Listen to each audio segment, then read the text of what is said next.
حنفی کے ایک عظیم اسکالر بوستان رضوی کے ایک گلے سرسبز حضرت اللہ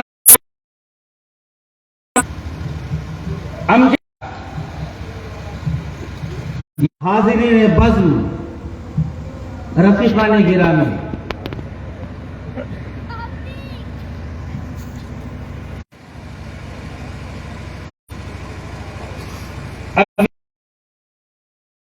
عزیز گرامی قدر حضرت علامہ مولانا مفتی ابو الفتح قادری سلمہ ربہ، اللہ ان کو اور ان کے رفقائے کار کو، اراکین ادارہ کو اپنی نعمتوں سے بہرور فرمائے۔ آپ نے سنا کہ یہ ادارے تحقیقات اور قادری فاؤنڈیشن ایجوکیشنل فاؤنڈیشن کی طرف سے جو دارالقضاء ہے، جس کا قیام عمل میں آیا اور اس کا یہ اجلاس کہ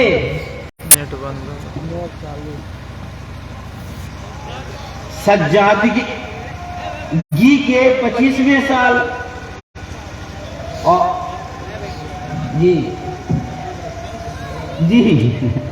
اور حضرت کے وصال کے بھی 25 سال،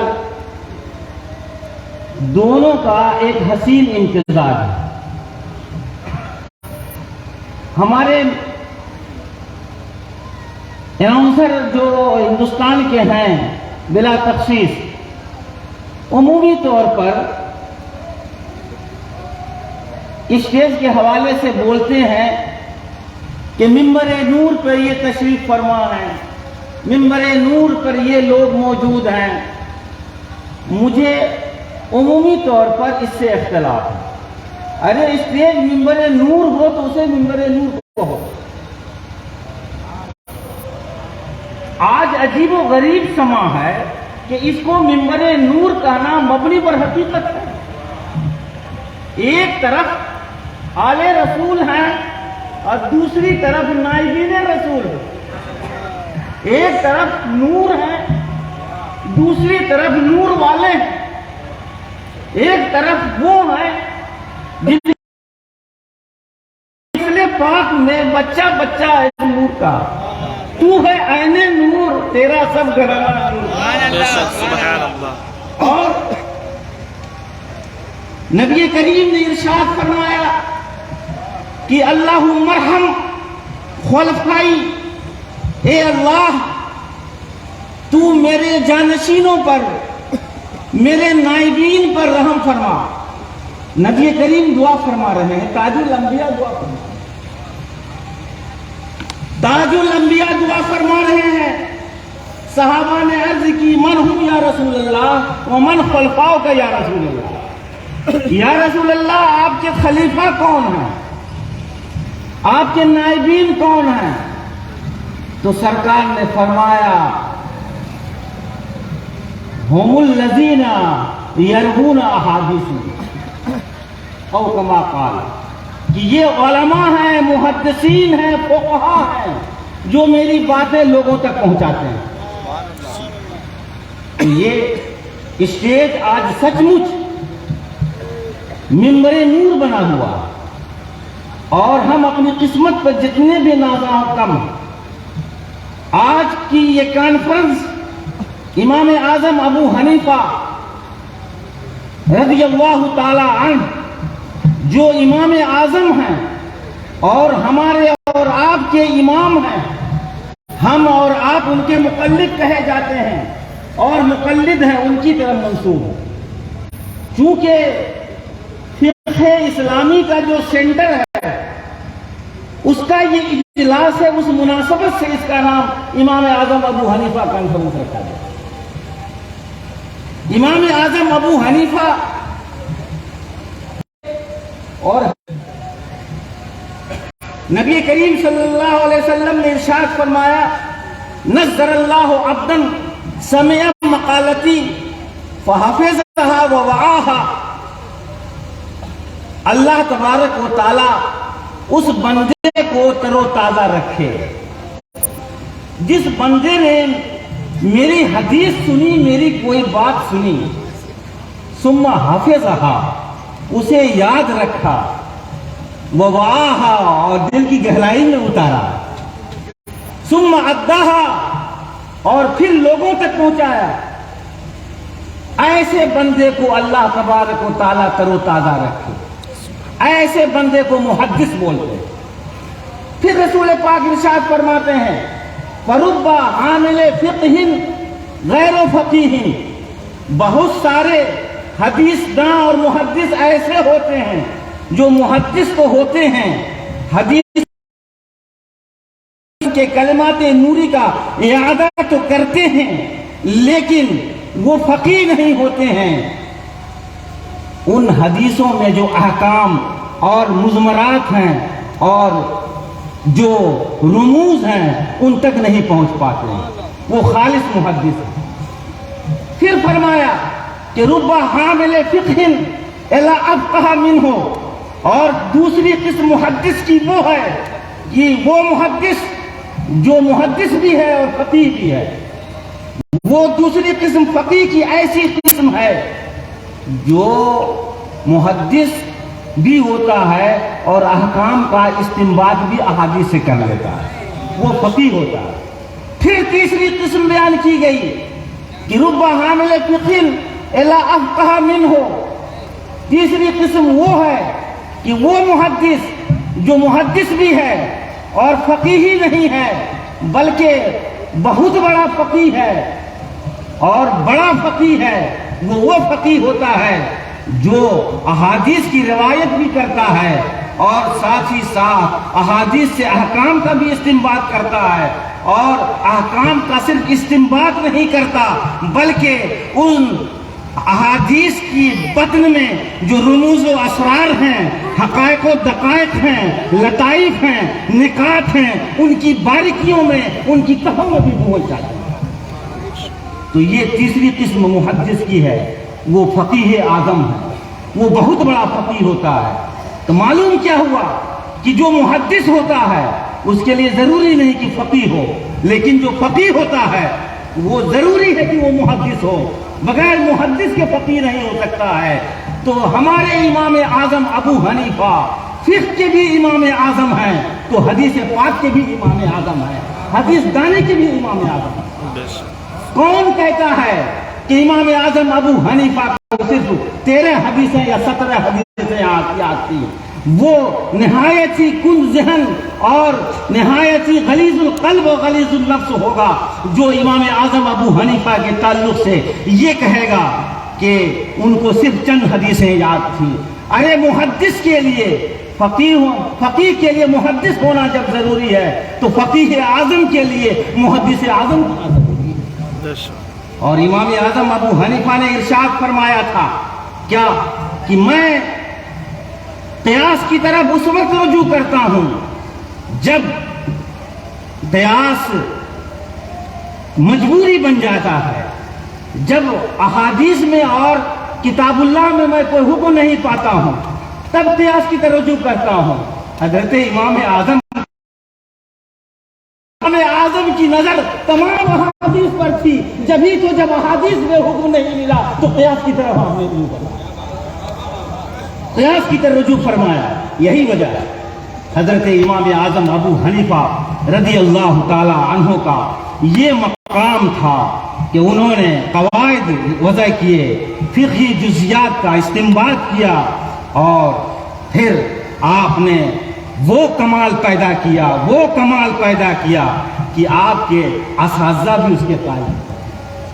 حضرت امام اعمش محدث بھی تھے، فقیہ بھی تھے. امام اعمش کی بارگاہ میں 2 سال تک انہوں نے درس حدیث لیا. امام اعظم ابو حنیفہ نے، امام اعظم ابو حنیفہ نے جب درس حدیث لیا، ایک آدمی آیا، اس نے سوال کیا امام اعمش سے، امام اعمش آپ بتائیے اس مسئلے کا کیا حکم ہے، اس مسئلے کا کیا حکم ہے. 100 مسائل پیش کیے. 100 مسائل پیش کرنے پر امام اعظم حضرت امام اعمش نے کہا کہ میں اس مسئلے کا حل نہیں جانتا، میں اس مسئلے کا حل نہیں جانتا، میں نہیں جانتا. تمام اصحاب اور تلامذہ خاموش ہیں. سب سے کم عمر حضرت امام اعظم ابو حنیفہ ہیں.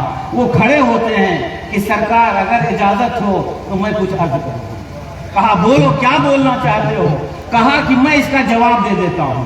کہا کہ اس کا حل یہ ہے، اس مسئلے کا جواب یہ ہے، اس کا جواب یہ ہے. 100 مسائل جو پوچھے گئے تھے سب کے جواب آپ نے دے دیے. امام اعمش کہتے ہیں کہ ابو حنیفہ، نعمان بن ثابت، تم میری درسگاہ کے طالب علم رہے ہو، 2 سال تک درس حدیث تم نے لیا ہے ہم سے. یہ بتاؤ کہ ہم جن مسائل کو بیان کرنے سے قاصر رہ گئے، تم نے ان مسائل کو برجستگی سے کیسے بیان کر دیا؟ کہا کہ سرکار، میرے استاد آپ ہی نے جو حدیثیں سنائی ہیں انہی حدیثوں سے ہم نے مسائل کا استنباط کیا ہے. آپ نے فلاں دن یہ حدیث بیان کی ہے، اس سے یہ مسئلہ ثابت ہوتا ہے. فلاں دن یہ حدیث بیان کی ہے، اس سے یہ مسئلہ ثابت ہوتا ہے. فلاں تاریخ میں یہ حدیث سنائی تھی، اس سے یہ. امام اعمش کہتے ہیں یا معاشر الفقهاء ونحن السادة لا وانت یا ایها الرجل اخص بکلمة. آپ تو ڈاکٹر ہو، آپ تو حکیم ہو، آپ جانتے ہو کہ کس مرض کی کون سی دوا ہے، آپ جانتے ہو کہ کس حدیث سے کون سا مسئلہ ثابت ہوتا ہے. نحن الصیادلہ، ہم تو دوا ساز ہیں، ہم تو میڈیکل اسٹور والے ہیں، ہم تو صرف دواؤں کا اسٹور کرتے ہیں. ہم کسی مریض کے لیے دوا کی تجویز. لیکن آج مشکل مسئلہ تو یہ ہے کہ جو میڈیکل اسٹور والا ہے وہ ڈاکٹر بھی بنا ہوا ہے، اور ڈاکٹر نہیں، اسے مفتی بننے کا بھی شوق ہے. میں عرض کرنا چاہتا ہوں کہ امام اعظم ابو حنیفہ کے علمی تراث کو زندہ و تابندہ رکھنے کے لیے ادارہ تحقیقات اسلامی قائم ہوا ہے. جو اس علاقے میں کام نہیں ہوئے تھے، بہت زیادہ کام نہیں ہوئے تھے، بالخصوص جس علاقے میں ہم اور آپ تشریف فرما ہیں خاصا کام نہیں ہوا.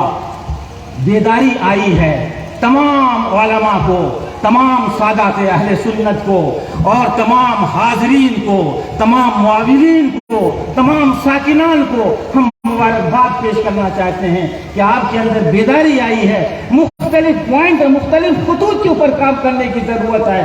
اور وہ خوش ہو جائے جسے اللہ نے کام لے لیا، جسے اللہ نے کام لے لیا ہے وہ اپنے آپ کو خوش نصیب سمجھے.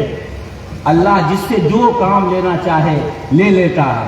جہاں تک مولانا مفتی ابو الفتح قادری نے کہا اتحاد و اتفاق، اتحاد و اتفاق تو ہونا ہی چاہیے، لیکن اتحاد کا سوال تو اس وقت ہوتا ہے جب اختلاف ہو. ہمارے یہاں اختلاف ہی کب ہے جب کہ اتحاد و اتحاد کی بات کی جائے.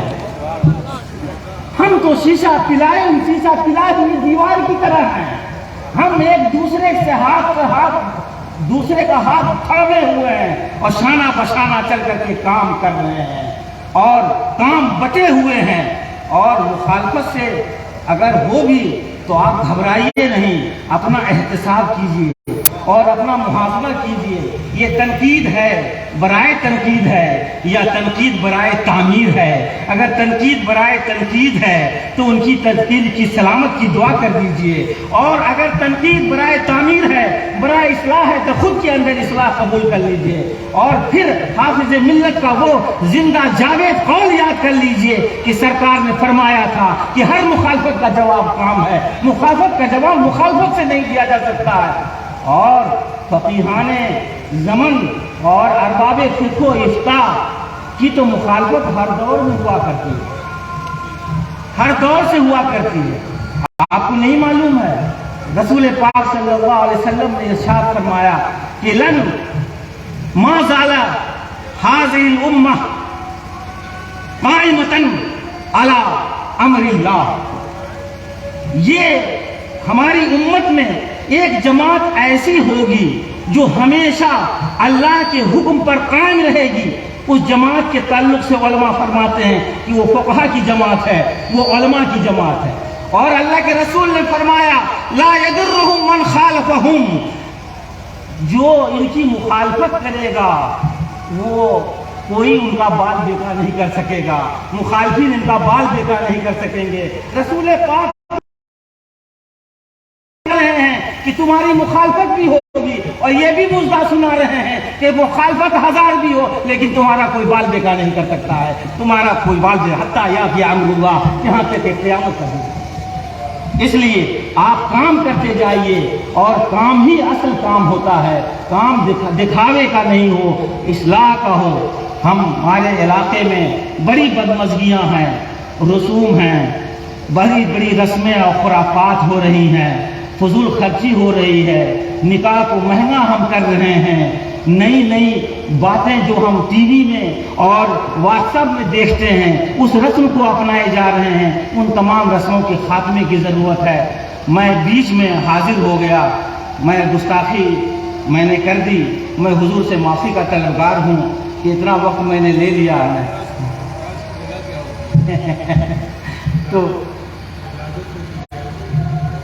تو اب میں چاہتا ہوں کہ جو دوسرا کام ہو, اگر وہ زندگی